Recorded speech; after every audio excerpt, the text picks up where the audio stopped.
এই যে আপনি ভুঁড়ি বাড়াতে হবে কেমনে? খাইবেন আর ঘুমাইবেন আর টেনশন করবেন আর রাত জাগবেন আর ব্যবসা বাণিজ্য করবেন। ভাই কি ব্যবসা করেন?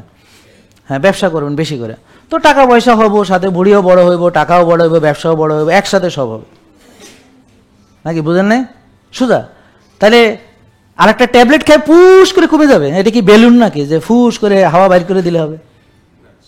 ওখানে কি আছে? ওখানে আছে চর্বি। তো চর্বি আমাকে কি করতে হবে? ফ্যাটটা আমাকে বার্ন করতে হবে। তো ফ্যাট বার্ন করতে হলে আমাকে কি করতে হবে? আমি জানতে হবে না, নলেজ আগে, আন্দাজে বললে তো হবে না, আগে জানতে হবে যে ইনসুলিন বেশি থাকলে ফ্যাট বার্ন হবে না, চিনি খাইলে ফ্যাট বার্ন হবে না, ভাত খাইলে হবে না, রুটি খাইলে হবে না, ফল খাইলে হবে না, দুধ খাইলে হবে না, আর কম খাইলে তো দুর্বল হয়ে যাবো, বুঝছেন? তো এই নলেজ না থাকলে সে কি করবে? কম কম খাইয়া নেতাই আপু তাই যাইয়া পরে কবে আমি ডায়েট করতে যাই, অসুবিধা হয়ে গেছিলো, আমি আর পারি নাই, তো এই জন্য ছেড়ে দিচ্ছি, আর জীবনে করবে না, কারণ ওই যে কনফিডেন্স চলে গেছে, যেহেতু সে ব্যর্থ হয়েছে। আমার কথা বুঝেন নাই? তাহলে ভুল পদ্ধতি অনুসরণ করলে দুটো প্রবলেম হয়, একে তো ব্যর্থ হয়, আবার কনফিডেন্স চলে যায়, পরে আসে কিছুই করতে চায় না, কয় আমার দ্বারা হবে না।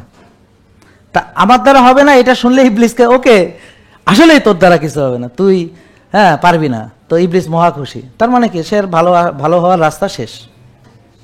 ওর নাম হলো হতাশ। ইবলিস মানে হতাশ, তো সবাইকে হতাশ করে দেয়। তো যখনই আপনি আল্লাহর রহমত থেকে হতাশ হয়ে যাবেন, শেষ, তো ডায়াবেটিস জীবনে ভালো হবে না।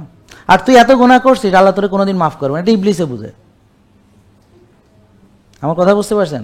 ইবলিসে বলে তো তোর দ্বারা তোরে আল্লাহ মাফ করবে না, অথচ আল্লাহ তাআলা ক্ষমা করে দিবেন পাহাড় পাহাড় পাহাড় পাহাড়, পর্বত পর্বত পর্বত পর্বত, কোটি কোটি পৃথিবীর সমান গুনাহ থাকলে এক মুহূর্তে ক্ষমা করবেন। তাহলে এই আশা যদি থাকে আপনার, তাহলে আপনি কি করবেন? তাড়াতাড়ি আপনি আল্লাহর কাছে ফিরে আসবেন, তওবা করবেন, তাহলে হতাশ হলে হবে না। তাহলে আপনারা আজকে থেকে ভালো লাইফস্টাইল মানবেন ইনশাল্লাহ, কি বলেন? আর আগের ভুল করবেন না ইনশাল্লাহ। তাহলে আপনারা তওবা করে ফিরে আসুন আল্লাহর দেওয়া লাইফস্টাইলে। জেকে লাইফস্টাইল, ওষুধ মুক্ত সুস্থ জীবন।